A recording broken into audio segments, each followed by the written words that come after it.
L'histoire du footballeur le plus malchanceux de l'histoire.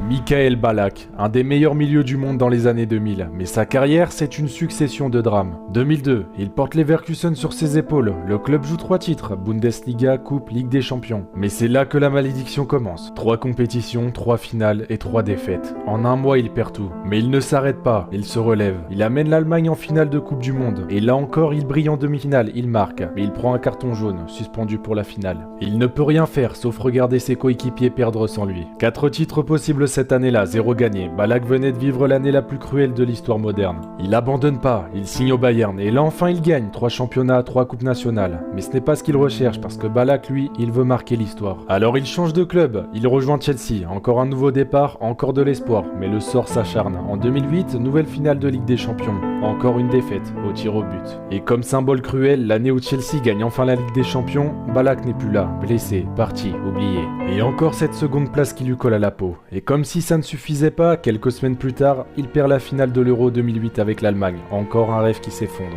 Quand il raccroche les crampons, il a tout connu, le respect, les titres nationaux, mais il n'a jamais eu le moment qu'on grave dans le marbre. Le football lui a tout donné, sauf ce qu'il voulait.